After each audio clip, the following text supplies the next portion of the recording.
Hey, Leah, Hmm. remember that one time Hmm. when we did that one thing?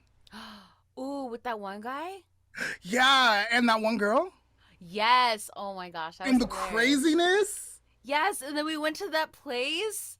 Oh my Oh my goodness. gosh, it was such a great time. I know.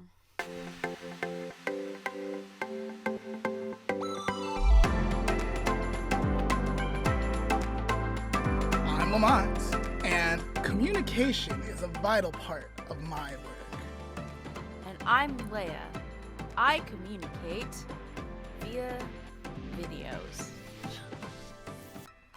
And And you're tuning into into the the Lamont Lamont and and Leah Leah podcast. podcast. Leah, last week we talked about men having a hard time communicating their Mm-hmm. feelings. And the week before that, we talked about people being toxic and recognizing our own toxic behaviors. This is true. So, Leia, it's not only men Hmm. who have a hard time doing things Just or kidding. hard time communicating. True, true. It could be all people because Mm-hmm. we all experience toxic moments. We all have a hard time maybe deep diving into our feelings and expressing them appropriately. Yeah. So, we all struggle with communication and it presents itself in different ways. Mm-hmm. So, today I have invited Samantha Saunders, who is a licensed professional counselor, aka a therapist, who focuses on trauma and toxic relationships Hmm. and recovering from that. So, today we're going to actually speak about communication and why it's important. So, I'm excited. I've been having a really good time chatting with her over text. I can't wait to meet her in a few seconds.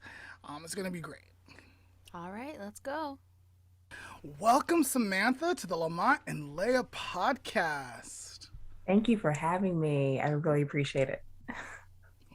Would you please take a minute to introduce yourself to our listener and viewer audience? Yeah, so I'm Samantha Saunders. I'm a licensed professional counselor, trauma and toxic recovery coach, and I help women, professional women of color, and sometimes men too, who can kind of join us, heal their trauma, rediscover who they are, and live a life they desire to establish healthy, nourishing relationships. Very That cool. is amazing. Mm-hmm. I'm in school to become a licensed professional counselor too and an MFT. So Yes, it's a journey. So, it is. For those of you that don't know, Samantha had to complete so many hours just to get her licensure to yes, practice. So long years. I'm on that track. Pray for me. Yes, Pray for me. Pray for it me. gets better. It gets better. All right. So today we're going to be talking about communication and why it's important. So let's go ahead and jump into our main topic. And I guess the first question that I have is what would be the simplest definition for communication? Or how do we define it for ourselves? Mm-hmm. I think it's just understanding it's a way to share yourself, to really give and receive messages from, anyone you're talking to, whether at work or whether with friendships, romantic relationships in any way, just being able to give and receive information from just a message from somebody else. So it's so important to really be clear on exactly those things of kind of what you want and just what you're trying to convey and just really being in the spirit of trying to understand what someone's saying as well when it Mm-hmm. comes Yeah. to communication. Yeah. I really like when you said sharing yourself. That's Mm-hmm. that's a great way to think about it. Leah, Yeah. what about you? What are your thoughts? I have nothing to add. That was like dictionary words. There you go. Yeah. Type it So into Google. That's what you'll read. Yeah. yeah, so communication can be done in several different ways. Mm-hmm. It can be done through verbal. It can be done through writing. Our bodies or the way we Yeah. hold ourselves communicate Mm-hmm. certain messages. So communication is a very vital part of just being human. Yeah. Yes. It's it's so key. Go ahead. Mm-hmm. No, I was laughing because when he said that, it was reminding me of like facial expressions and everything. And I have like a mean RBF, which for those who don't know, that means resting bitch face. So I constantly have to make sure that I'm smiling to let people know, like, no, I'm not in a bad mood, I'm fine. But like, since we have to wear masks everywhere, Yeah, it makes it a lot easier, doesn't it? yeah, and people are just like, oh my gosh, are you okay? I'm like, mm-hmm. I'm smiling under here. I'm fine. So that reminded me of that. All Yes. right. So the struggle's still real for you, Leia, even with mass. It is. And like I will still pass by people and give them a nice smile, but they can't see. All they see is me going like squinting and I'm like, "Uh-oh." Gonna cause trouble for myself. Yeah, it's a So little harder to communicate when you have the Mhm. mask on, non-verbally. yeah, so that's one way to communicate. What are some of your favorite ways to communicate? Oh, I think I'm really good at just kind of saying what I have to say. I think once you just kind of really clear on what you want and not so worried about what someone else takes it, because it's not your job to worry how someone, yes, it's of course be respectful. I'm not saying Mhm. that for be respectful to the person, but also if you're saying how you genuinely feel, Mhm. like not doing the you did this, you did that kind of statements, but just really owning it. Like, I feel this because so and so, it's your feelings, so you can't argue with anyone about it. So when I find myself when I'm owning how I feel and telling somebody, they will try to gaslight, make it seem like, Mhm. they're crazy for saying it or just deny your reality of it. But really it's my stuff. So if someone doesn't take it a certain way, it's their stuff. Good point. Yeah, that's a really good point.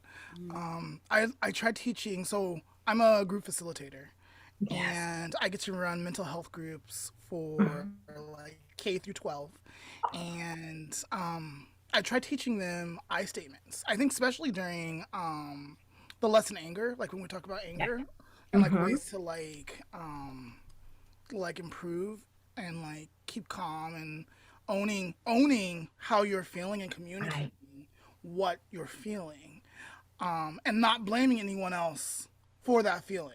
Right. Right. So like I'm trying to teach them that there's power in that.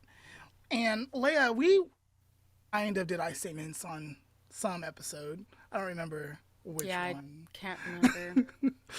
Um, but it's so powerful to like be able to own how you're feeling and communicate it.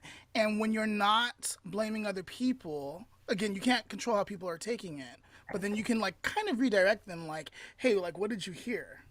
Is that what I said? Or is that how you interpreted what I said? There's power in that. There's so much power in it. And I think it's only if you have like two great communicators to do that type of conversation. Because there's some people who take it, why I gotta repeat what you have to say. They're not that kind of very just Mhm. defensive as soon as that is. So definitely notice if someone doesn't take it the right way when you're even mentioning those things. Mhm. But yes, you were so right. Like, that's how you, like, what did you hear me say? If they're getting offensive, or I like, I know people don't really talk like this a lot of times, but Brene Brown talked about just, what is the story you're telling yourself, right? I feel like it's so key because I'll come up with these crazy stories where I'm like, you probably did not say this, but this is what I'm thinking. And the person can correct if that is right or wrong, which usually it's wrong. Whereas I I like I love Dr. Brene Brown. I've been introducing Leia to Dr. Brene Brown. I think a few weeks ago she actually got to see one of her videos, which was really Oh, Mhm. amazing. All right. Oh, so. Yeah, Leia. Which favorite ways, right? You're yeah saying? yeah For me, I like texting same and like messaging. It's just same. easier for me cuz there's a disconnect between what goes on in here and what comes out of here. But usually by text I can just like put it all out there. I've been trying to like write stuff and then talk about it too to try and see if I can figure out how to do the talky part. Yeah. Yeah, no. I want to I'm talking to myself. I'm the same, Leah. I prefer to text if I can, direct message, private message, whatever you want to call it. Hmm. Hmm. I prefer to do that. If it is too long, or I feel like, because I don't like to text a lot of like super like long, I might just call you like, hey, like it's too long to text out. Let me like just tell you what you need to know. Um, but I do prefer to like do the text because I think it's easier because I don't have to worry about like how is my voice? Do I have the right inflection? How's my body language? Like, and like I have to Hmm. worry on all that other communication. So it takes like pressure off of all of that. But I can do all that. But Hmm. Hmm. I prefer like if I can just send a text message and like pretty sure you won't take it wrong, then I'll do that. Yeah, I find for when I text, like people take it wrong if I'm like short or something like that. So I find that if I'm like texting and they'll immediately call me anyway. So I'm like, okay, just talk about what's going on. Or voice messages, I do that Hmm. as well. If I need to like say something because you don't know the person's tone of voice. And a lot of times when people read text messages, they go by like what they knew from the past. If someone heard them Hmm. back in the day, they think you're doing the same thing. Yeah. I found that happen with people I talk with. But if you guys got text messaging down, yes, congratulations. Because I'm not the best at texting. That's why I love emojis. Yeah, emojis are fun. They're They're great. Like fun. they like preface what you're gonna say. So like you put a little happy face and you say something rude, they know that you're joking. Okay. At least that's how I do it. When texting first came out, I was told that I was a very mean texter. Because I guess I was just like really short and like abrupt and like Mhm. whatever. So I don't know. I was reading some of our old messages yesterday and we were both like that because they were all just like, "How are you? Good. Okay. Are you coming over? Yep." Like they're just like very Like, but I have some friends who be like, "You said yep. Like, you didn't Right. add anything else. Like, what more did you want me to say? I'm coming over." Like, Yup, happy face heart emoji. yeah. So sometimes, so communicate for some people, text messaging is not the best form of communication. They need to hear your voice. They need to see how you're responding.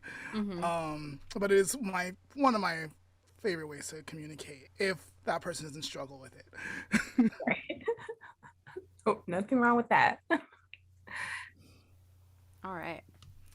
Um, so I mean we talked about different forms of communication, but like there's different like types, right? Okay. Yeah, they are different types, and we want to, the goal is to be assertive, right? To have assertive Mhm. communication, honest, with integrity, saying what you mean, meaning what you say. That's the goal. But not everyone has that, right? So the people who have passive who don't even say much at all. Oh, am I calling people out? No, no. Me? Okay. Yes, yes. Like I would say you're more passive aggressive, but we haven't gotten there. Go ahead and tell us what passive. Okay, so passive, where they're not really saying, what they need to say. They're just so worried about someone else's feelings or how they'll take it.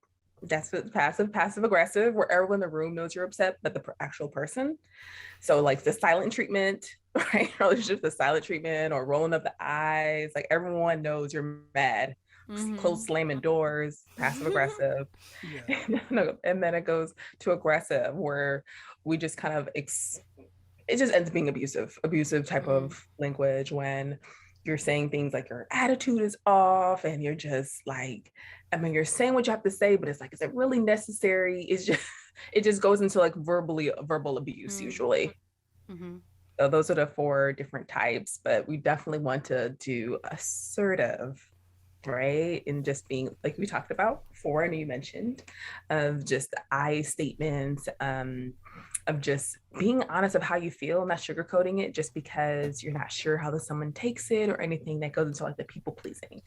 We're Mhm. trying to, be true to you and stay away from that if we can. Yeah, yeah. Assertiveness is so powerful. Yes. It's one of my favorite lessons to teach the kids. Um, I don't know how much they actually take in when we're going over the lessons and we're talking about it. Actually, I think that's when I start teaching I statements, not during anger. I think I review I statements during anger. Um, but assertiveness, like taking that power back and like being able to Right. stand up for yourself and still respect the other person in the Right. process. Because they have a right to say no too. I think people think just because you say something, they have a right to say yes. When no, it's not the case. You can say no or yes Mm-hmm. as much as you want or what feels right for you. Yeah.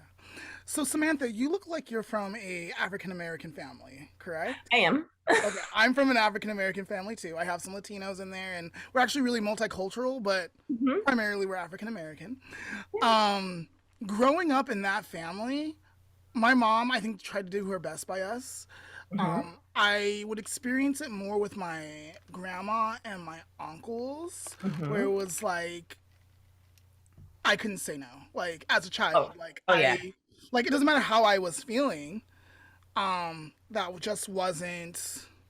They were the adult. What they said went, and you jump when they say jump. You Yeah, know. Mm-hmm. that's how it definitely was. That's what people are all in this kind of conscious parenting now, where you just kind of see what the kids have to say. But yeah, growing up, you're not. So we're basically born to be people pleasers. That's why we like grow up and we're like wondering why we're codependent or wondering why we're always worrying about the other person. It's because as we grew up, I mean, if mom was mad, that was just mom was mad. If you cried, no, you don't cry. Like that was just taught to us constantly. And so then we grow up and then we're wondering why we're not able to speak what we want or we're worried about someone's feelings because we don't worry about mom and dad's feelings or whoever was in the house. So they didn't get mad or they didn't say anything or they didn't gaslight you. All those things we had to worry about. I didn't even realize it. Mm-hmm. Samantha, can you explain gaslighting really quick for maybe our Yeah. audience members that may not understand that term? So gaslighting when someone denying your reality. So say if somebody, if you're I should think of an example. If you're saying I feel hurt by you did so and the person's like, well, no, you shouldn't feel that way. No, why are you, or just kind of questioning or just making you doubt yourself or like, are you sure? Like, sure you heard that? Is that what you think you saw? It's just making you question yourself, and which leads to a lot of self doubt. And so that's we get gaslight, don't even realize it. Between it's usually when someone's uncomfortable with their own emotions, they tend to just kind of deny yours. So that tends to happen. I don't know if you guys experienced it, but yeah. Yeah, like some like as you're talking about it, some m- images kind of come to mind, or some like play black backs in my mind. What would be the difference between gaslighting and then maybe trying to figure, like, try to understand? Like, I feel like it's probably the tone in which it comes across, but like, I think clarification. So, like, if you're not clear about something, what did you mean by that? Or if you're instead of if someone's saying how they feel, instead of just being like, well, no, I didn't mean that, or it's not my intention, instead of being like, I understand, like, what do you need for my support? When it's not trying to deny the person's feelings.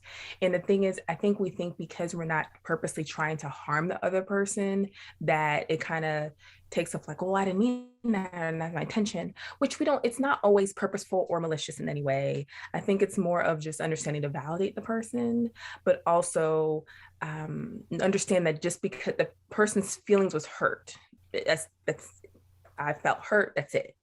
It's not saying your intentions could be intentional or unintentional. The person's still hurt. So just recognizing that. So I don't know if I answered your question. yeah, no, you Okay. totally did. Yeah. So I kind of Okay. wanted to go back a little bit.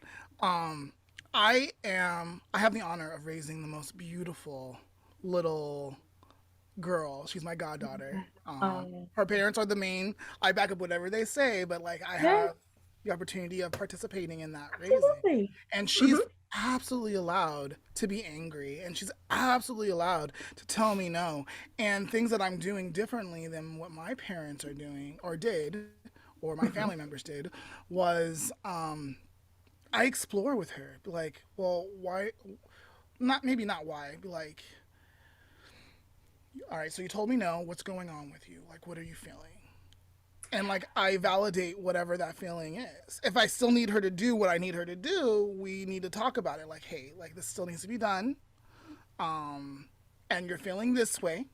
So what are Mhm. we gonna do about it? Like I try to team with her versus like, just like Yeah. I'm the adult, I'm right, do it. Right. Like Right. I feel like you're taking away You the are. agency of the kiddo. Right. And I think it's just giving choices that are within the limit. So say if it's you need to take a bath, do you want like my son, do you want to take a bath or a shower? You choose, right? Give him choices that regardless of what you choose, I'm fine. But you have a choice of what you want to do, or if I need you to like brush your teeth or something like that. It depends on the age. So for like my 7-year-old, I'd be like, okay, what's your plan? I know you have a tooth, but you got to brush your teeth. You got to, get dressed. You have your shoes. You got to eat. Like, what's your plan? What do you want to do? And his mind is like, he makes a choice and he already has a plan. I know he does not.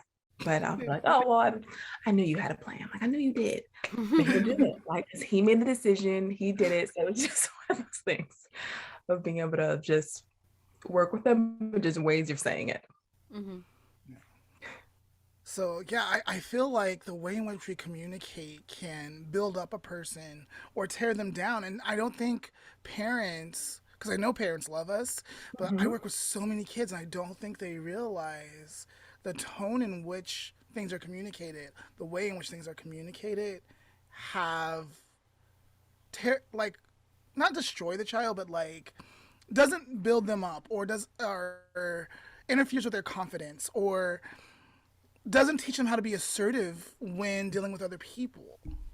Right, right. You're right. It doesn't, it's really important on how we be able to talk to whether kids or anyone, because remember, you're sharing parts of yourself. So if you're like saying things that are just, rude or, nasty or just disrespectful, I mean, that's what you're sharing about yourself. Right. And so I think it's just kind of thinking about it in that way, whether it's a child or an adult. Like, of course, a child will feel more safer if they're able to talk to you about things, able to come to you about things, if it's kind of calm environment, right? Not someone kind of constantly yelling at you or telling you what you have to do, not giving you any choices, make you like it's going to get anyone, because we like power, we like belonging. Like we just, if you have your own choice, you have that power. So I think it's just being understanding that it doesn't always have to be one way or the highway, but just the power. I mean, there's a book about it too, like the power of choice, just being able to just choose. Hmm. So Leah, I feel like Samantha and I have been doing a lot of talking. Did you wanna like jump in here and say anything? I'm just letting all this good information go. I'm agreeing over here. I come from a Polynesian background, so I completely relate to this whole you jump when I say jump, Mhm. Uh-huh. yelling around the house, telling me what to do, sort of thing. Um, I have always been really worried that when I'm a parent, I'm gonna do that too, because that's how I brought up. So like, I don't have any plan on having children anytime soon, but I'm Mhm. constantly watching these like TikToks on how people are like conscious parenting, and I'm like taking notes. I'm like, okay, okay, yeah, Mhm. yeah, yeah, yeah. Because I mean, I have a younger brother, and I might be having to take care of him soon. And so I'm like, all right, well, how do I do this? Because I have no clue how to Yeah, do this. and I think it's the learning experience too. Like, I don't just think that just when we're talking about communication today or anyone, that it's just like, oh, I know how to communicate all the time now. No, I Hmm. think it's like trial and error. Like, okay, you're saying something, okay, at first being just honest and just saying what you have to say is going to feel different at first. It's going to feel like, ooh, did I say too much? You're going to just kind of question yourself a bit. Hmm. I think it's just kind of owning that this, if it's how you felt and you're owning it, there's nothing to apologize for. Right. Yeah. And I bet it's an experience, it's a learning curve, right, when it comes to parenting and all. Because I mean, I've 5 and a 7-year-old, and I'm still like, okay, what am I doing now? Like, I thought I was okay with you. And you're turning, you're getting older, and I don't know, just kind of figure out just on the way. Yeah. And I like what you said, Lamont, when you said how like building trust with the parent. I was like, yes, yes, my mom used to tell me things, and like I stopped talking to her, and she'd always be like, how come you Yeah. don't tell me anything anymore? I was like, this is Mhm. why. Right. This is why I don't tell you things, because you mad. Right. Right. And like I want like I don't care what it is. Like whatever she's going through, I want to know. And I want to make sure she knows she can come to me. And even though I may not be ready for whatever it is, I might be uncomfortable with it. I'm going to check those feelings like okay, this is what I'm feeling. Maybe even communicating back be like, "Hey, like I'm a little uncomfortable with this, but like I'm so glad that you told me. Let me Hmm. think about it a little bit more and let's talk about it a little bit later, you know?" Um like whatever it is, I don't want anything to be off topic. I don't want her to feel scared or ashamed about anything. Again, the world's gonna also weigh in with different experiences. Um, but the way I feel like the way in which she's growing up right now, the way in which me and her parents are communicating with her, I'm hoping we're setting her up for success. So Yeah, it definitely sounds like it as you're able to just kind of talk to her about things. And I know the times where it does feel uncomfortable, where I get something like a question you're asking me, and I'm like, ooh, I'll be like, let me think about that one. Let me just process it and then talk to you about it because I know they're just very curious right. about a lot of different things. And that's great modeling, right? Yeah. Because if they come up with something that they don't know the answer to or something that might be uncomfortable for them, they can't like if they are seeing you do this consistently like oh like I can see they're not quite because they like They pick it they're up. picking up on your like actions, right? They may not be quite comfortable, but like this is how they're handling it. I can do that.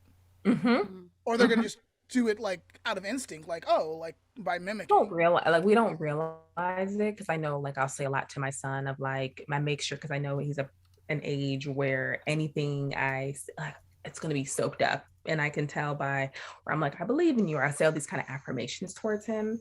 And then when like I'm gone, he doesn't say when I'm here, but when I'm gone and I hear them playing, he'll be like to his brother, like, I believe in you. I believe in like all these things that I'm saying. And I'm like, oh, you actually do listen to me. So they do pick it up. It's just they don't do it when you're around. Yeah, of course. So just keep doing what you're doing. They're gonna pick it up. All right. So I kind of want to jump back a little bit and Hmm. like kind of communicate some passive phrases, some passive aggressive phases, some aggressive phases that we might hear Hmm. or say or maybe grew up hearing. So you're just kind of aware and you can start training your ear like, ooh, I might say that or I might say something similar. And maybe I should rethink on how I can communicate that better if you're listening. So let's start with passive. Some examples that I can think of, like, it doesn't really matter that much. I just want to keep the peace, right? Like, Yeah, the they're keep not the really peace comment. sharing Oh, themselves. that drives me crazy. Like I just want to keep the peace, or I don't want any trouble, or the some people who avoid confrontation. I get, but like I still want you to speak your mind if it's something that's bothering you. So that avoid confrontation. I'm like, is this person passive or what? It could be either way, but sometimes it can be passive. Yeah. And there's a reason, right? Usually, maybe the person gets too aggressive. So it's like, you know what? I can't have, like, really what they're communicating is, I can't have this conversation with you because it's going to lead down in the road that I really don't want to deal with. Need to like that abusive, kind of aggressive. Yeah. So I rather, it doesn't really matter that much. Oh, let's just keep the peace. It's fine. Like, Mm. you know, I get I get it, right? I get why someone wants to do that, but the thing is you got to think about like why are you saying that? Right? Are you more trying to spare the person's feelings? I mean, I get it if you're like if it's a reaction, right? I want you to always respond. Reacting to somebody is when they're saying something to you and you're immediately like, what? Like you want to fight back. Like you're just like, well, no, I didn't say that. Or, and you just kind of shut down, which I get. I think it's more of, I say take a pause, right? Take a pause before responding. And if it's something that you feel is triggering you, then I think it's under just being like, I can get back with you with an answer. I don't know if someone's being rude or nasty, being, why are you sitting there in the first place? Just sit there and have the full conversation. If that's the case, we want to have boundaries, but I think it's showing up for yourself. Like Hmm. deserve to be heard. Your needs matter, right? You matter. And I think it's really understanding Leah, you matter. that. Yes. That's why I like texting. Because I don't like these type of situations. So I can just be like, Let me get back to you. And Right. then I just send like a book's worth of information via text.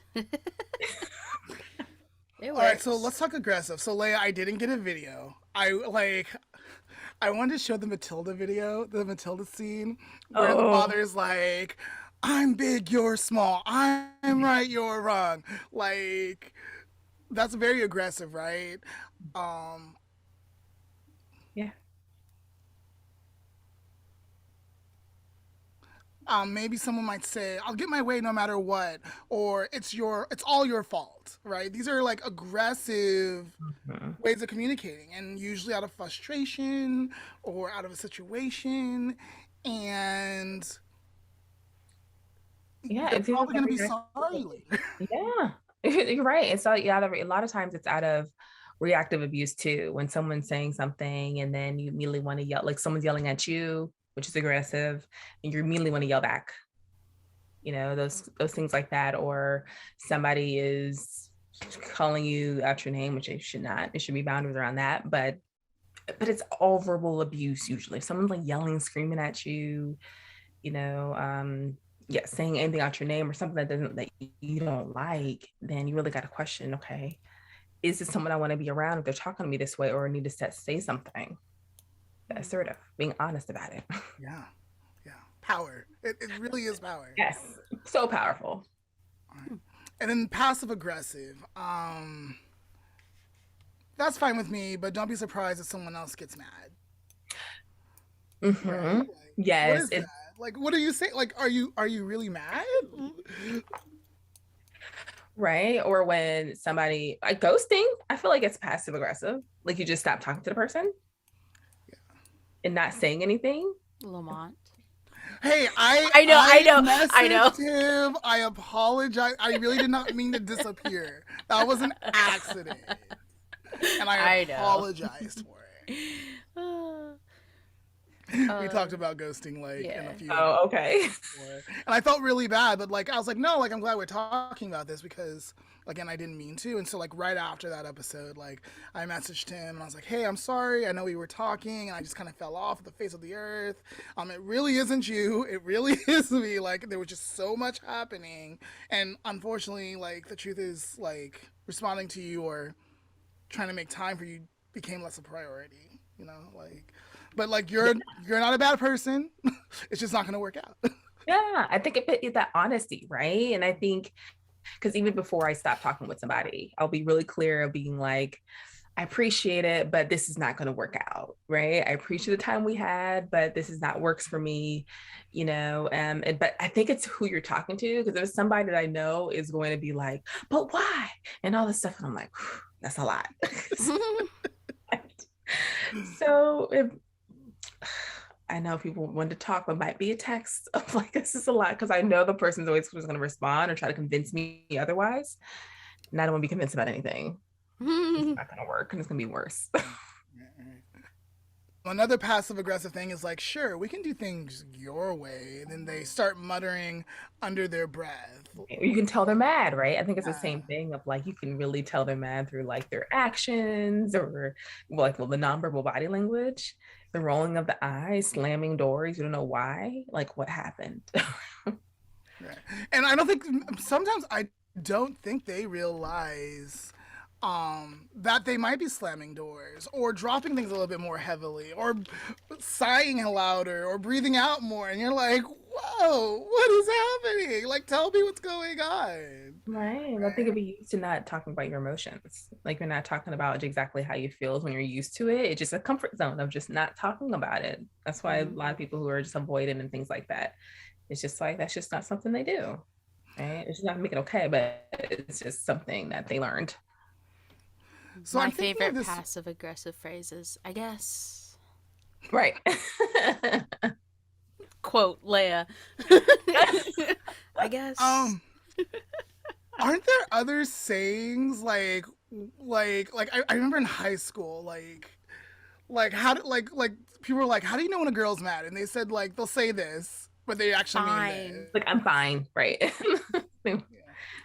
Once you like dig deeper into it and they're like, I'm fine. And they get mad at you later. The fact that you didn't ask them or keep asking. Right. It's like, Yeah. well, like whose fault is that? I feel like it's Yours. No, both, just kidding. right? Like, because you weren't brave enough to like speak on what you need to speak on at that moment, and maybe I was too stupid enough to like not like push further and like really try to get you to break down your walls. Mm-hmm. Mm-hmm. Exactly. Um, so I'm thinking of this one person who I struggle communicating with because when I communicate, like say I say like 10 amazing things, but I say like one little critique Oh. or one little negative thing, that's the only thing they latched on to Mm. after communicating all like the other amazing things. Mm-hmm. Defensive, right? They're getting instantly defensive. So that's someone that is just not able to take it in at that time. Or if they constantly do that, that's kind of a them thing of just like it's hard for them to just receive anything that's not in a good light. Mm-hmm. Maybe a little insecurity on their side. Mhm. Yeah, you touch a soft spot each Mm-hmm. time. Definitely insecurities. Definitely. Yeah, I kind of like that, but I'm working on it. I'm glad you're working on it. I think that's just like a, as an artist, self critique is heavy. Yeah, it I can could do be, but I think better. it's It like, could look better. It could be the better. perfectionist. Yeah, that can easily happen. Hmm. Actually, like that kind of happened today, Leah. Like I didn't know how to communicate like what I was feeling because like the work that you showed me because we're getting ready to gear up for season 2 of our podcast. So the work that Leah shows me, Leah does some excellent work, but I didn't love it. So I was honest. I was like, I don't hate it, but I don't love it either. I don't know what it is that I'm not loving about it. And then Leia pointed out, she was like, "Oh, well, this is wonky, and this is wonky." I was like, "Oh, okay. Well, maybe if you fix those things, I'll love it." so, yeah. Yeah, but that's good. We kind of ask for feedback and was honest about it, so you can like see, okay, how we can work this out. So you guys did great. Thank you. All right. So let's go ahead and talk about assertiveness, and then let's take a break and then finish what we need. Yeah. All All right. right. So when we're being assertive, I hear more things like I feel blank when blank happens. Mhm. Notice that I didn't say I feel blank when you, because even like you can do that, like No, training wheels, right? You yeah, can and do training that. wheel, right? Like And so, training like I wheel. feel blank when you blah blah blah blah, but that person most likely is gonna hear that you, and they're a Yeah. defensive person. They're gonna be like, oh, blah Mhm. blah blah blah blah blah blah. Right. So when you are able to take out the you, which I encourage everyone to do, I feel blank when this happens or when people Mhm. do. Like it's just not that person, it's this person. And now I've taken ownership of that feeling and communicate it to you. And now I'm gonna see what you're gonna do with that. Hmm. Yes, that was great. With just owning, what you feel and just be able to say what you want and what you need, right? Because remember, it's sharing ourselves what we want, what we need, right? For us to have a relate, and that's also within the boundaries too. But for us to have a relationship, I need to be honest. I need to have like integrity with what I'm saying, mean what I say. So I feel so if someone hurts you, I feel hurt that I feel hurt when people's voices are raised. I don't like that, right? Or see something like that. It's like, okay, make very clear I don't like this, Yeah. or I want for us to be able to talk without, yelling or raising our voice. Right? Just being able to really, really clear what your wants and needs are and asking for it, right? I'm not saying just because you ask for wants and needs, are going to say yes, but gives them the power to show up for you as you need them to. But yeah, but you are being respectful and you Yes. are communicating and you're not just letting them interpret whatever, like hopefully you're coming across clear. So if Mm-hmm. I wanted to communicate that, I would probably say something along the lines of, I feel uncomfortable. I feel it's hard to communicate when voices are raised, or I have a tendency to shut down when voices are raised or when tones are aggressive. And just communicating that to them. If they take it like, oh, you're saying that you can't communicate with me, that's on them. But really, I wasn't being disrespectful. I'm letting you Right. know what's going on with me for better communication or how to treat me better if you are so inclined. Right. Right. Being able to make it clear, when someone, so when voices are raised, I will not be talking until we calm down, right? Until it's calm again. I mean, just having that boundary for yourself too, right? So letting them know beforehand if you guys are talking and kind of letting them know kind of things that you don't like or what you do like. Understand that, if voices are raised and I will not, it's just your personal boundary with this person. Just having that and just but saying what you want. Like I want for us to not yell, right? I want for us to be able to talk calmly about situations if voices are raised and we can have a conversation.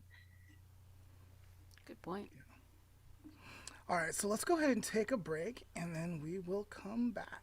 All Alrighty. right.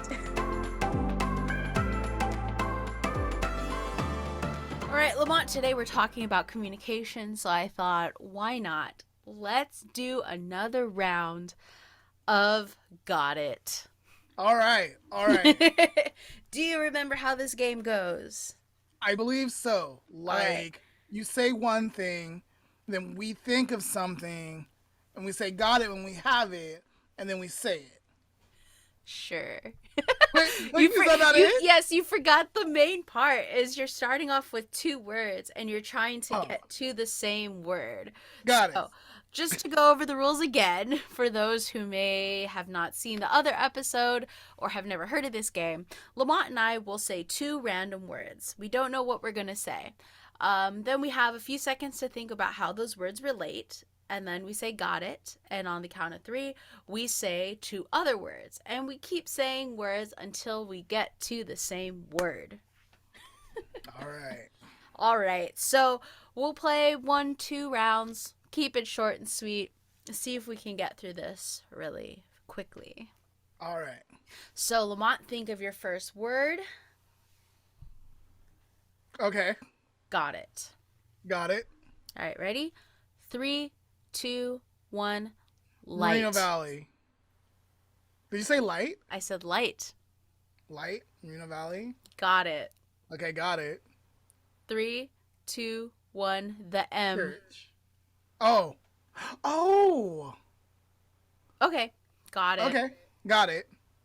3, 2, 1. Mountain. Vespers? Oh, dang it. Okay, so Vespers and mountain. Okay, I got it. Okay, got it. All right. 3, 2, 1. Teen Mount Institute. Rubidoux. Damn it. Oh no. Oh, got it. I don't got. I thought you would totally think of Teen Institute. That's a good one. Okay. So Mount Rubidoux. And Teen Institute. Okay, got it. Okay. 3, 2, 1. Pathfinders. Hiking. Damn it. Close though. All right, so Pathfinders and hiking. Got it. Okay, got it. Okay. 3, 2, 1. Camping. Okay. Yeah! That's the first round. All right, let's do it again. I got it. Okay. 3, 2, 1. Cookies. Crayons. Okay. Got it. Cookies and crayons. Got it.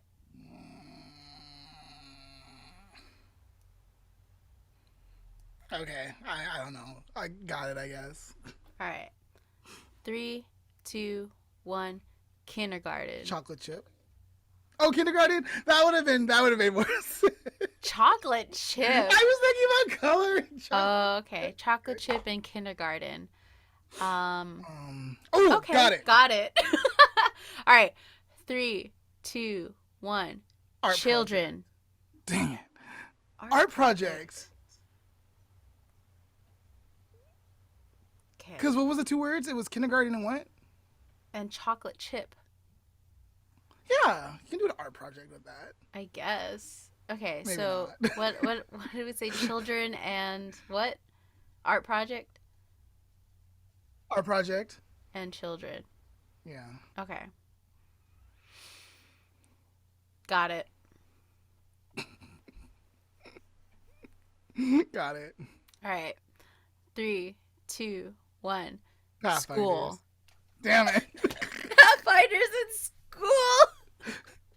Well, children, like, it was like Yeah, children yeah, and art yeah. projects. I was thinking, oh, Pathfinders. Like, Okay. Pathfinders in oh, school. got it. Got it? I'm not sure if you got it, but I got it. I don't know if you got mine, but let's see. Ready? All right. Okay. 3, 2, 1. Vax. Competition. Oh. I was thinking like Pathfinders at school. You do competition. Yeah. I was thinking literally just the school. For those of you who don't know, Vax is the elementary school that Lamont and I went to, which was located at the church we went to. So, We had okay. competitions. Okay, so Vax and competition. Ugh, nothing. Well, remember that one? No. No clues. Well, it wasn't gonna relate. Like, I mean, like I was gonna try to relate it. I know, but how are we gonna? Okay, hold on. I need to think about this one. This one's hard.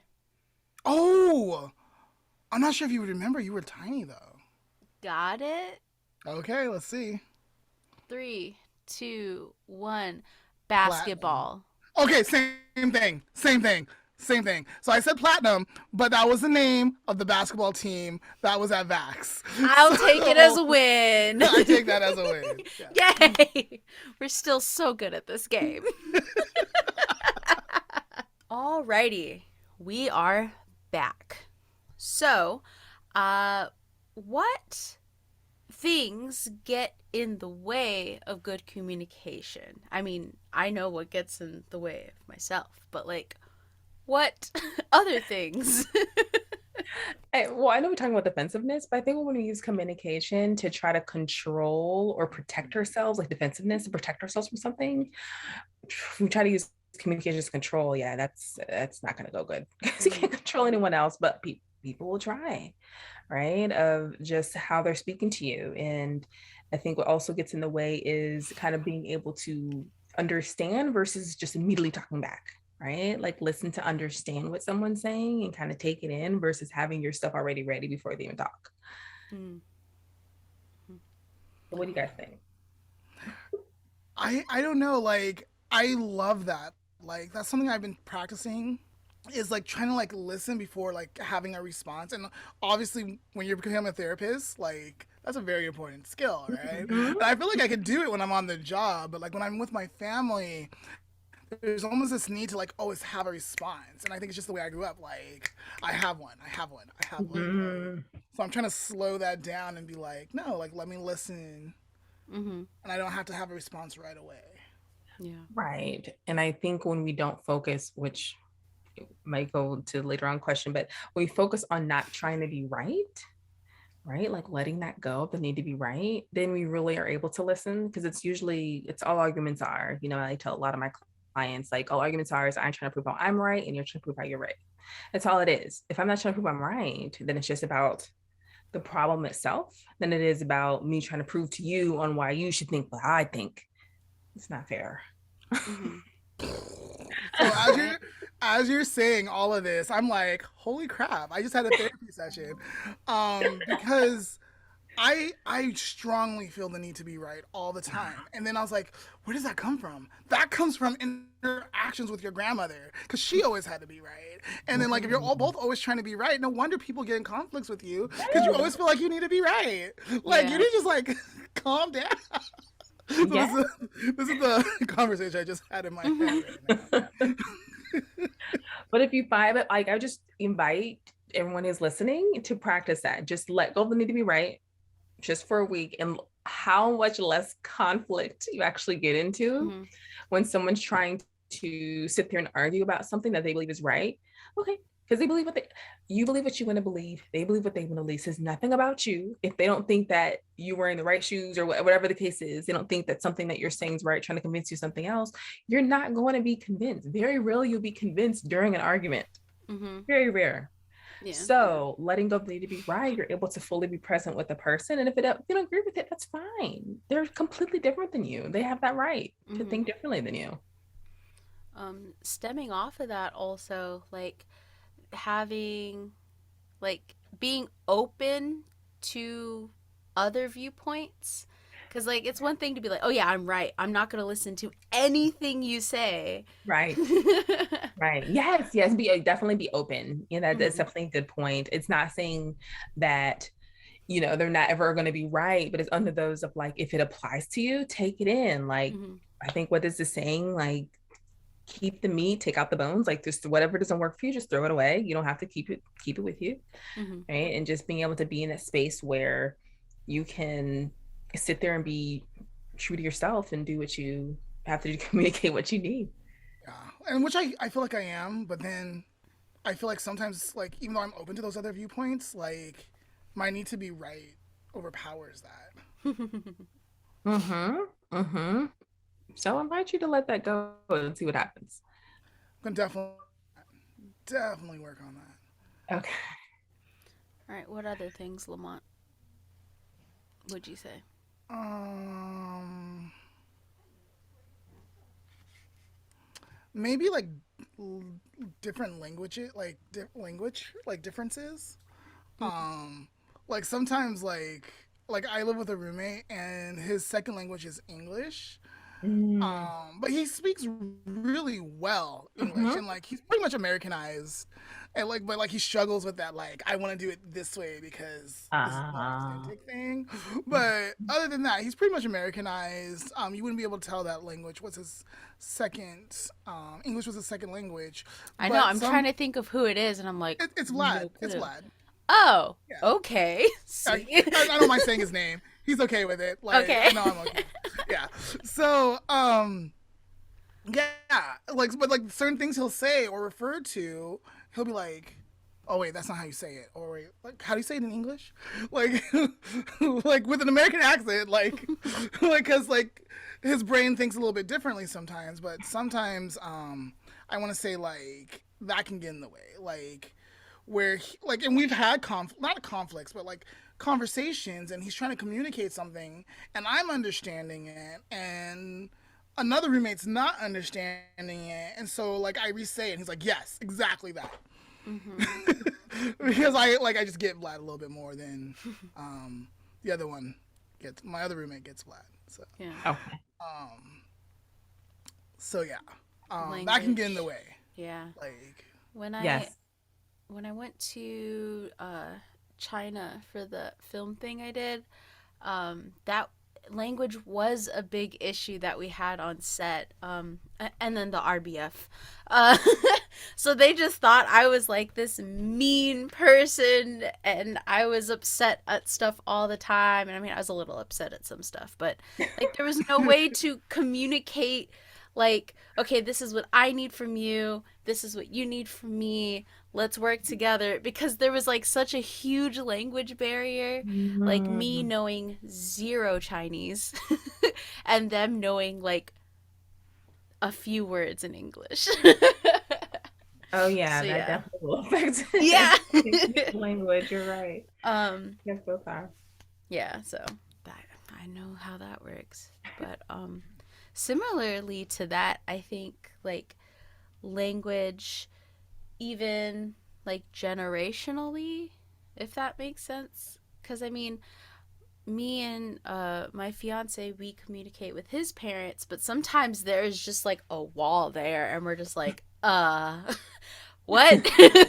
Like both sides were like, what are you saying? Okay. Yeah. Yeah, it can be different if it can be, especially if you're just not used to how the generation talks or things like that. If Hmm. you know, yeah. that definitely can happen. So like I work with kids, right? And like I always want to be down. I always want to be hip. I want to know like the lingo, right? But sometimes they use things. I'm just like, dang, that's how I know I'm getting old. Like I don't know what they're talking about right See, now. you I said feel hip. irrelevant. I know that's like I feel like the kids are like it's like relevant versus irrelevant. Like Mm, is like the thing now. yeah. Um, but also culture norms, and with those culture norms comes expectations, right? And so when certain expectations aren't being met, or maybe things aren't being done in the way we're used to them being done, though that can get in the way of communicating. Mm, Yes. Yeah, definitely culturally too is a big one. And I think it's just remember if you're not clear about something, ask, right? Like what does that mean? Like did I offend you? Like different words can have different meanings for other, different people. And then the psychological barriers, right? Like anger, anxiety, overthinking, um, stress. insecurities. Yeah, if those I know people hate when I say this, but like it's true, like hurt people. Like it's very hard. It's like a wall that comes up when you're hurt and you're always kind of speaking, trying to speak through that wall, but it's really hard. I mean, I make a wall, maybe it's like a blurry lens. Mm-hmm. It's just very, you just see things differently, just different perspective when it comes to things because you're operating on a place of hurt versus what the actual person's trying to say, So someone might take something that you may be very endearing as very offensive. Mm, yeah. Being stressed, right? Like when someone's stressed, they may have a hard time communicating or hearing you, or being present Mhm. to meet those basic needs. I know that Yeah, one and being well. clear. I think it takes a lot of self awareness to be clear. Then, like, if I know I'm having a rough day at work, being able to let my partner know, like, how I had a really stressful day. So it's not the best day for me, right? So it's not excusing for you just to talk to people respectfully. It's not excusing it, but they're aware they have a bad day. So maybe they're asking kind of, what do you need, right? Maybe you just need a hug. Maybe you just need to just sit down and not talk, but just being very clear on what you need. Yeah, maybe like something comes up and like, hey, like, do you need to take a break? Mhm, And like maybe I'm not even aware. Like, yeah, I need to take a break.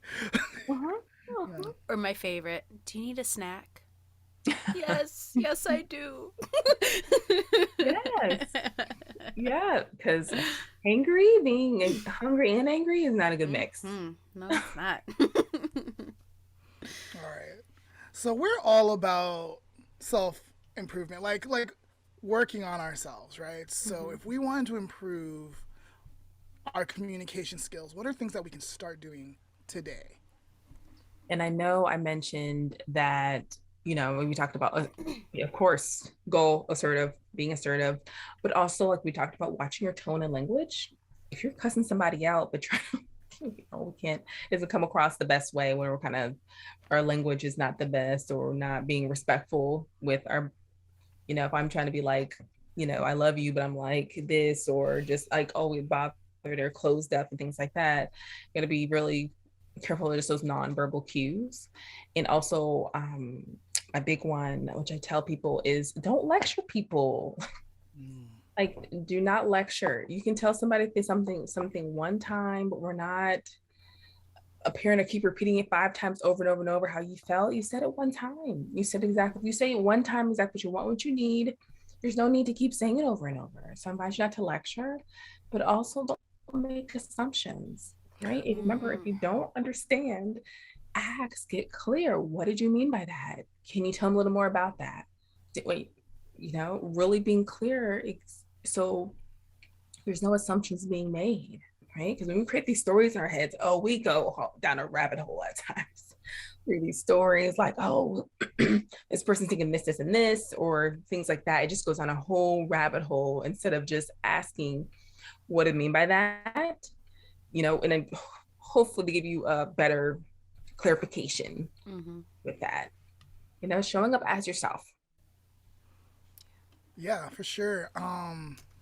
Like assumptions, Yes. judgments. When we make those things, it's really hard for us to show up and listen and hear and have good communication. Mm-hmm. And so I've said it many times. One way to stay out of judgment, one way to stop making assumptions is to have a curious mind. Stay in that curiosity mindset. Right. Ask questions. Mm-hmm. Mm-hmm. Definitely ask questions, and as you really clear on exactly how you feel and what you need, remember sharing yourself with somebody else. They know what your wants and needs are. It should go smooth if someone's able to receive it, and if it doesn't, there might be maybe some boundaries that need to be held or whatever the case, if it goes a different way. But just know that healthy communication requires both people being able to be there for each other, Yeah. right? Give and receive.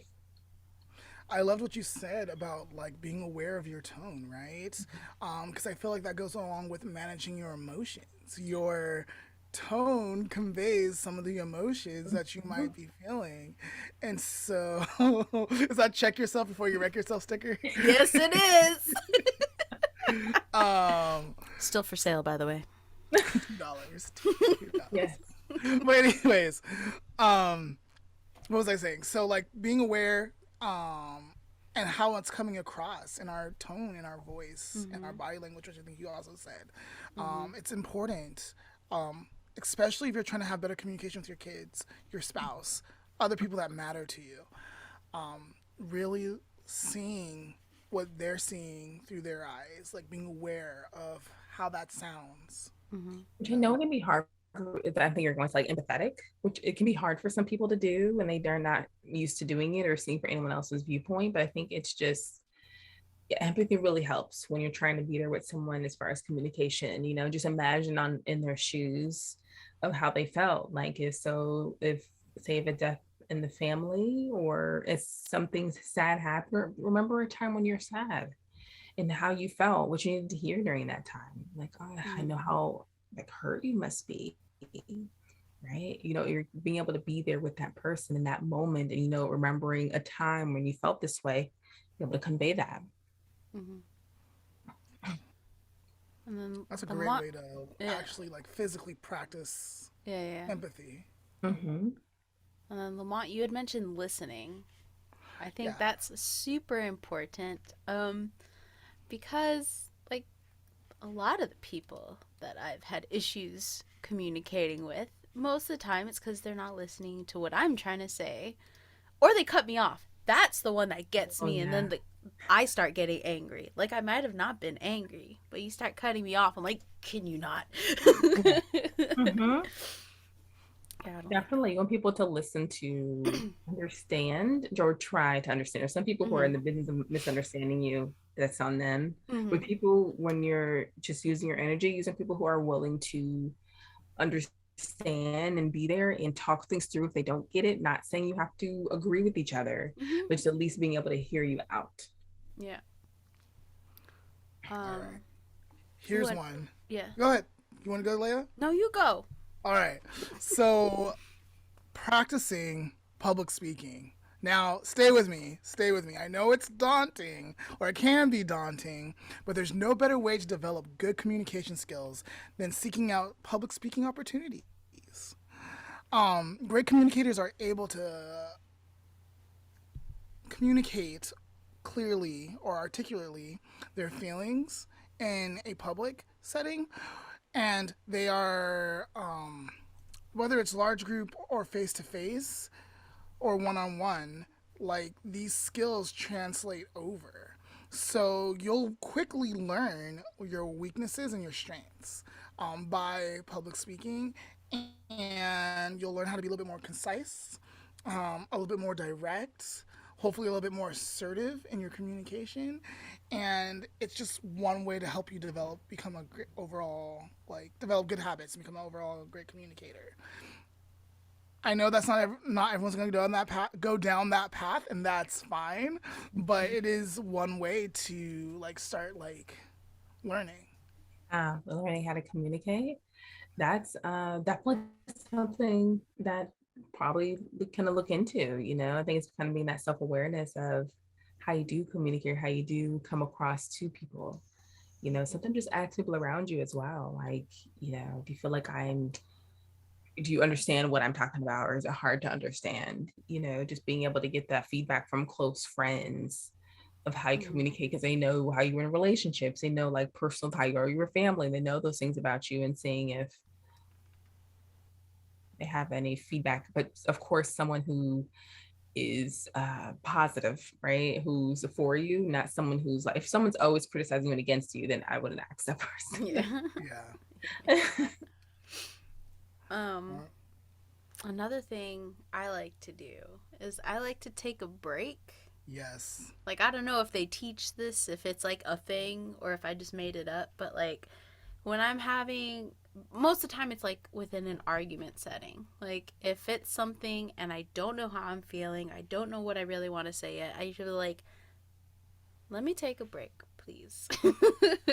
And then we'll come back and talk about it later. But I I always talk. like, go ahead. No, no, no. Go ahead, Samantha.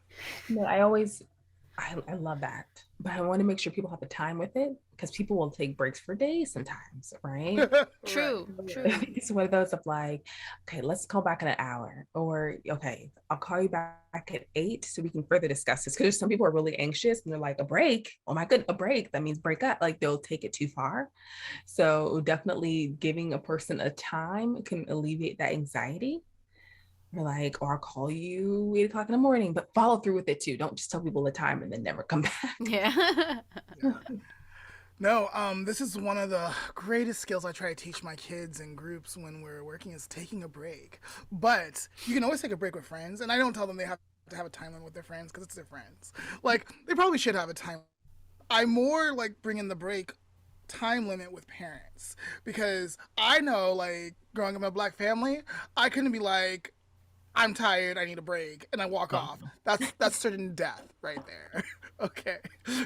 And like so I worry about these for these children because I don't know what their family values are or whatever. Like I'm not sure if they can just walk away from their parents.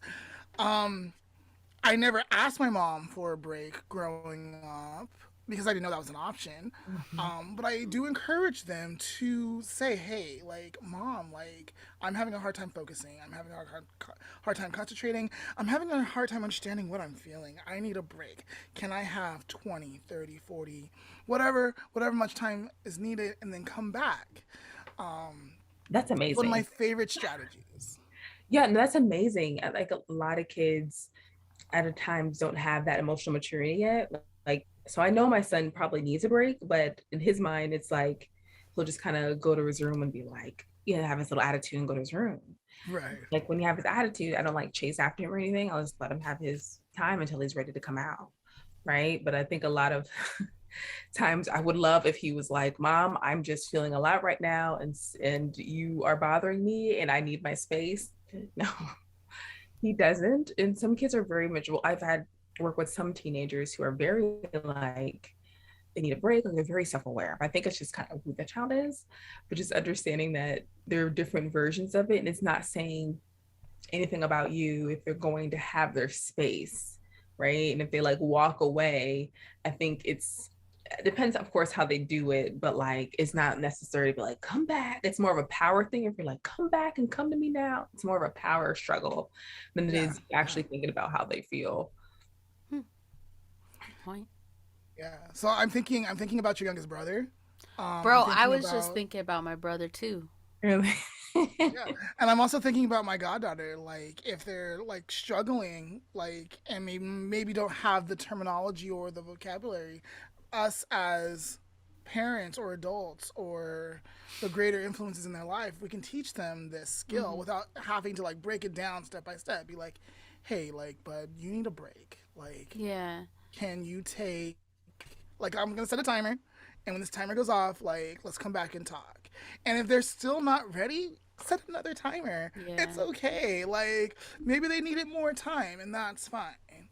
Um, but teaching them like that's an option, so they can start eventually, hopefully, doing it for Hmm. themselves and recognizing it in themselves. Yeah, I try to do that with my brother, but his problem, it's a lot of family issues. His problem is that he gets very upset very quickly, and he will usually storm off and continue to allow himself to be very, very angry. So, what I had tried to do while I was there last time was I would tell him to go take a seat on the stairs. I was like, calm down in about 5 or 10 minutes. we'll talk again. Half the time, he would sneak out the door and go throw stuff outside. Like, go get sticks and, like, whatever. And I was like, That ay, actually ay, ay. very much sounds like him. Yeah. And so I think where actually me and all my siblings would make the mistake is we'd immediately chase after him and be like, get back inside. Right. But it's just, I didn't want him to, like, go out to someone else's house Yeah, I and get it. cause a commotion. So, I know. Oh yeah, so maybe we start talking about safe places, right? So the stairs is a safe place. The backyard is a safe backyard place. can be fine. Go The throw front sticks yard is outside not of the safe. yeah. So let's not do the front yard. Is there another place, Adam, where you would feel comfortable in your house? Maybe your room, maybe a break on your tablet, depending on like if it was like if it's just a conversation versus like he's being disciplined for something he doesn't like it. You know, Yeah. like if it's a conversation, he gets upset. Hey, like, do you need to take a break? Like, let's just set a 15-minute timer and you play your game, and then we come back and finish this conversation. Depending, Yeah. depending, you know, With him. like, but like, no, these are clever ways to help them start regulating themselves. But I've seen Adam regulate himself because he was over here, and we were working on stuff, and I guess your mom was going to leave and he wanted to watch something with her and he was looking forward to it and he got upset super quickly. And then like I talked to him a little bit like, hey, like, and I just showed like I can see like that's frustrating and I can see like this, and I'm so proud of you, Adam, because you're improving here, here, and here. And then he was able to like de-escalate himself quickly, Yeah. and get back onto track. Right? Actually, there was one time I was working with him, I got frustrated, and because he was like, I was trying to keep him involved and keep him working, and he just wasn't doing it. So I was like, we're done. Like, you're done. I can tell you're done. We're not gonna get much further than this, and it's okay because we got a lot of stuff done today. You know, I wanted to go a little bit further, but it's just not gonna happen. I see that. Let's take a break. Let's be done today, and you can start again tomorrow. You know, Yeah. and I even called it out for him. Yeah. But I recognized that I was getting frustrated first. I was like, because I did a reflection like, ooh, why are you so frustrated right now? I was like, because Adam's frustrated because he doesn't want to work anymore. Yeah. And and I looked at the time. I was like, you know what? We've been working for a long time. It's okay to give him a break. Like, let's just be done. You know. So.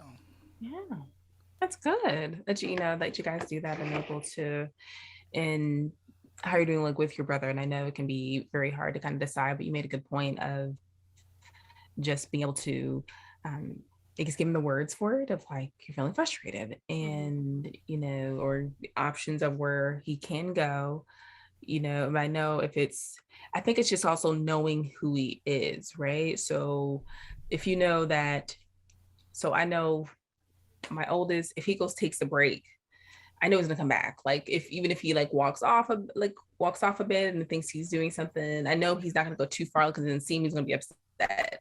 So I'm not worried about it. But the youngest one, yeah, I don't know what will happen. So I make sure like, okay, you can choose between your room or outside and your, you know, just as long as it's a safe area, and being able, or sometimes even distraction, like you're mentioning, help with the tablet, or why wouldn't you tablet? He was being bad. If he was just like not listening or just kind of throwing a tantrum or something like that. But what I would do is I make sure to like go on him one-on-one, right? And just kind of seeing of like what's going on. I'm like, if he's still upset, like, okay, let me know when you're ready, right? When you're ready, I'm here. You know, making sure he's aware of that. And so, of course, his version of here is just kind of like quiet, being quiet. And I'm like, oh, okay, you ready to talk? And then we just kind of go over that space of like, you know, I don't, nothing I don't like, but like it hurts when you're calling your brother this, you know, and you can't do that, you know. So it's just kind of really knowing what the boundaries are with it, but also you know him better of like what would work, what wouldn't work, because sometimes trial and error of like what works and what doesn't too. Yeah. Yeah. But taking a break, even as adults, like Yeah. when you realize you're getting frustrated or upset or you're moving away from control, as I like to call it, like take being aware of that, take and be like, hey, we need a break. If you don't need a break, I need a break, and that's totally okay, you know. Oh, I Um, forgot of those. Yeah. Hmm. so Huh. I definitely think it's being aware of just what, like you said, when you need that break, right? But I think it's a lot of that self awareness. If you feel yourself like getting agitated, right? When you're like, stop, you said stop too many times, like you know the limits of like when your stop is. And when that happens, I'll be like, okay, you guys go in your room, I'm gonna go on mine. From each other, right? Because anyone you live with, I don't just think like everyone you live with, it's after a while, it can be quite a bit. It's okay to take a little bit of breaks from go to work, see each other for a bit and come back. If we're seeing person constantly all the time, oh, it's found something because a lot of times we just kind of need our space a little bit and then come back together. Everybody. Hmm. Exactly. all right, ladies, is there anything else you would like to discuss before we wrap up? Yes, I had one more idea. All right. I'd like to introduce you to my little octopus friend. Oh, he's adorable. Yes, so Oh, for my audio listeners, I'm holding one of those reversible octopus things, little plushies. I've been using this by my computer for my fiance to like show him when I'm like, so like one side is happy, so he knows like, okay, I can interrupt her while she's working, she's good. But if you flip this guy inside out, he got a little mad face. And it's Oh, like, don't talk to me. I'm busy. I'm concentrating. I think I might get Adam one of these. oh, This that might be might really good for him. yeah, the Because visual. communicate visually, Mm-hmm. right? Yeah, Like so. there are all kinds of ways you can communicate visually. Maybe you have a what's it called? What are the things called when you like laminated like happy face Mm, on top of the desk, and so it's flipped, or you flip it over and then it's a sad face, like or mm, angry face, like don't bother me, or maybe not an angry, maybe a straight face, like I'm focusing, right? Um, that's a visual to like let your child or your partner or your significant other um know like what's going on with you. Like mm-hmm, at work, when my coworkers have their headphones in, I know they're focusing. They're trying to like get something done. mm-hmm. When they're working with it out, I can ask them questions and interact with them, maybe distract them a little. Uh, but like when those are in, like that's not the time, right? So Mhm. we are visual people, and so learning different visual like items like that octopus could very be great, could be helpful in communication, right? Don't you have a like for your recording time? Don't you have a red light, green light thing? Yes. Now I have a little light outside my door that says when I'm filming, although today they're being a little loud. It's worked a little bit. All right, that's all I had to say. Do you guys got anything else to add? If not, I guess we can wrap up for the day. Samantha? No, I think it's just really, I just really big on just you showing up for you. And that means within your communication, because I want you when you share yourself to be in a space that's true to you and authentic. Right. So being able to say what you have to say, whether it's verbally, of course, it would great, it would be verbally, but I understand people do texting or written, as well, which is fine. But also being able to be in a space where you're listening to understand what someone is saying, but also just owning your stuff, right? Owning your feelings and emotions and being able to convey what you want, what you need.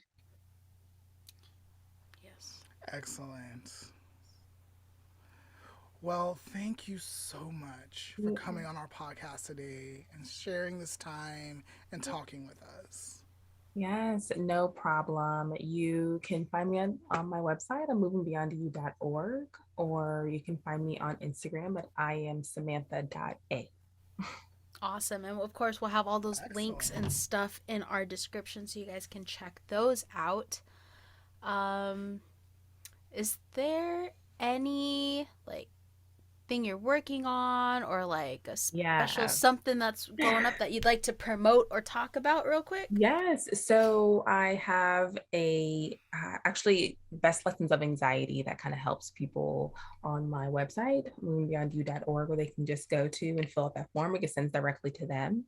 Also, program coming out, which is kind of life beyond toxic relationships or narcissist people, and just learning exactly how to be able to show up for you in your relationships and just really be able to eliminate having toxic relationships over and over, and just be better and establish healthy, nourishing relationships and people around you. Awesome. Excellent. Excellent. And then finally, is there any message that you would like to just speak to your heart from your have to be about today's subject? And if it is, that's fine too. But just something that you want people to know or take away. I and it's what I mentioned is before of just I'm really big on just authenticity of just knowing that you matter, knowing that your needs matter, and that I really want you to be able to show up for you and not so much for other people who are hurting you or being negative towards you and you're depleting yourself and not really showing up for yourself at all. So I just want you to be able to I know it's a process of accepting who you are, but just really embracing everything about you and the things that you're not okay with, definitely get help with it, with either a therapist or somebody that can help you through your process and you are not alone. Yes, you're never truly alone. Yeah. Awesome. Once Thank you again, so thank you so much. much for joining us today. You're so welcome. Thank you guys for having me. I really appreciate it. I had a great time. All right, us too. Today's life lesson is the power of self-talk. Self-talk is the internal thoughts or dialogue directed at oneself, and it's quite powerful. Pearl S. Buck once said, self-expression must pass into communication for its fulfillment. Self-talk is the most powerful form of communication because it either empowers you or it defeats you. And if it is defeating you, you must first recognize it, be aware when it's happening, challenge it, and actively practice changing it to neutral, realistic, or more positive self-talk. Master this, and you are sure to be a winner.